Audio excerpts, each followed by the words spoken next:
Dar um abraço lá para a doutora Sandra, né? Doutora Sandra, boa noite. Doutora Sandra, boa noite, menina, né?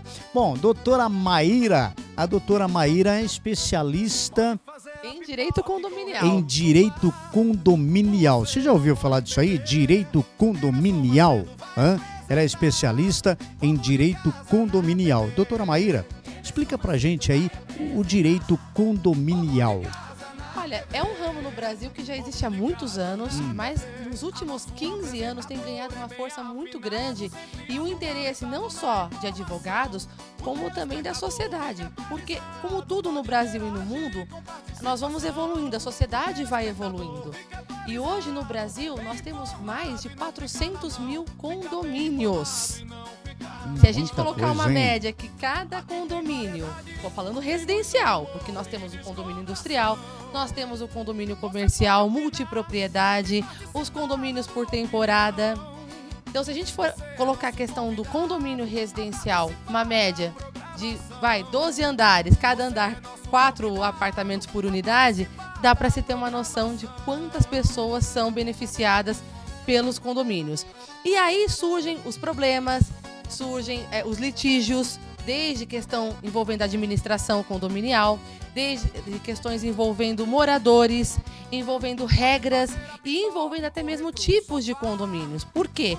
Hoje nós temos, por exemplo, as associações de moradores, que embora ela se assemelhe ao condomínio, ela não é condomínio. Não, a associação de moradores não é considerada como condomínio? Não é considerado condomínio. Tanto que se você pegar o estatuto, o condomínio ele é regido pela convenção condominial. A associação ela é regida pelo estatuto. O condomínio tem síndico, a associação tem presidente.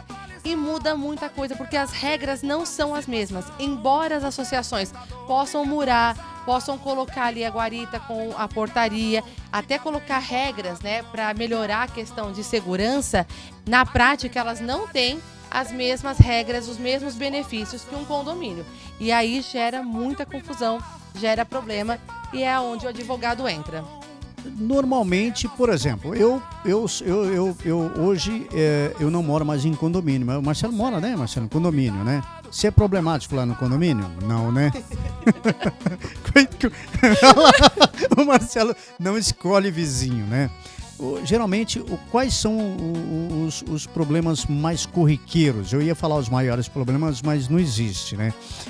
Os problemas mais corriqueiros que acontecem num condomínio.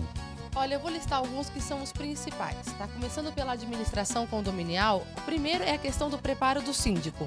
Como eu estava falando para você, Emerson, tudo tem que ter uma evolução. Antigamente, e ainda a lei assim permite, tá? O Código Civil ainda permite, que é a lei que rege os condomínios.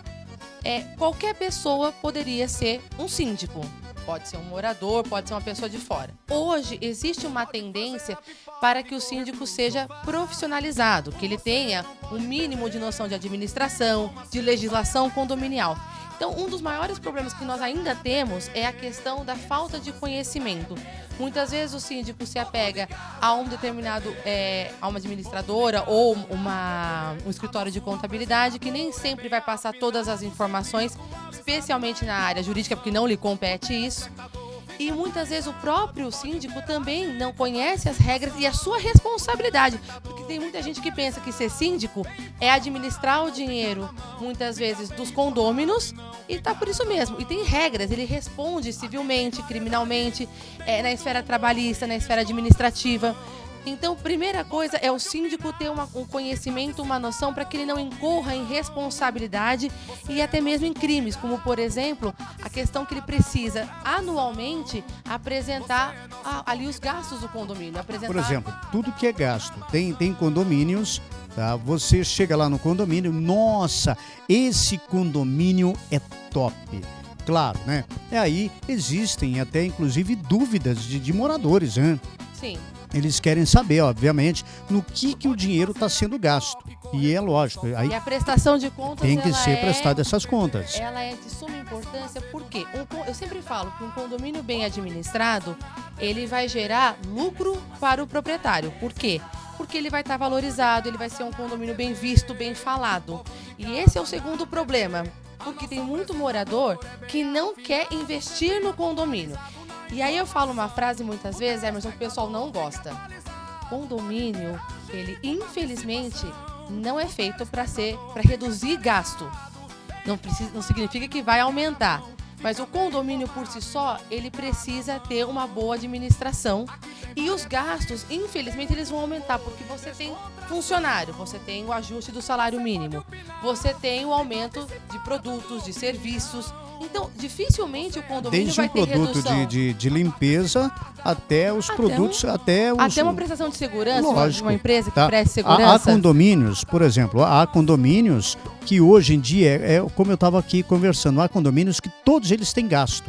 Você tem gasto desde um equipamento de segurança, tudo Exato. é investimento.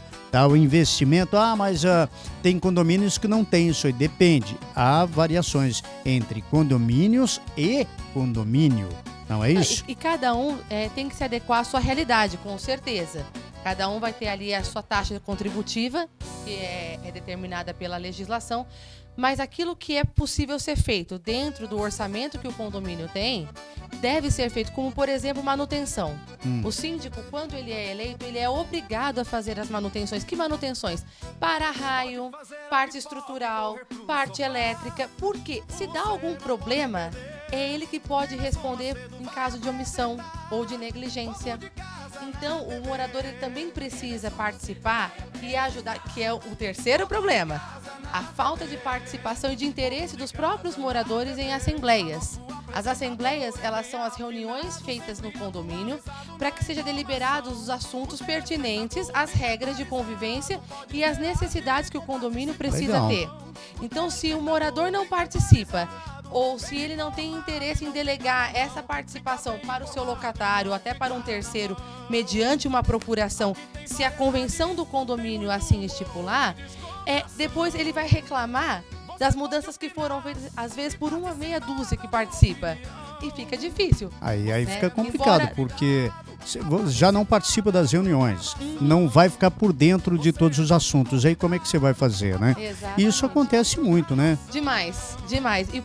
Mas geralmente... aí tem aquela velha justificativa. Não, mas eu estava trabalhando, eu tenho os meus compromissos profissionais, eu não consegui participar. Se você não participa da reunião, você não vai estar sabendo do que está acontecendo. Se você não participou das últimas assembleias, aí fica difícil. E nós tivemos uma evolução nesse sentido das assembleias desde a época da pandemia. Porque eu falo que nem tudo que aconteceu na pandemia foi negativo. Uma das inovações que foram trazidas foi a possibilidade das assembleias híbridas. Ou seja, ser realizada tanto de forma presencial como de forma online. Até antes da pandemia não era permitido. Infelizmente as assembleias tinham que ser presenciais e isso realmente causava uma dificuldade, porque se a pessoa trabalhava, se a pessoa muitas vezes morava em outra cidade ou tinha uma dificuldade para se locomover até o local da reunião, aí fica complicado, né? Tinha essa impossibilidade. Hoje já não. Hoje já tem essa facilidade da questão da Assembleia Híbrida. E alguns outros problemas, né? Porque são muitos. A gente poderia passar a noite inteira aqui debatendo. Questão envolvendo animais em condomínios, questão envolvendo regras de convivência, especialmente em áreas comuns, barulho, questão envolvendo cigarro, por incrível que pareça, né? A questão do cheiro, porque as pessoas elas têm também uma ideia de que a sacada faz parte da minha casa.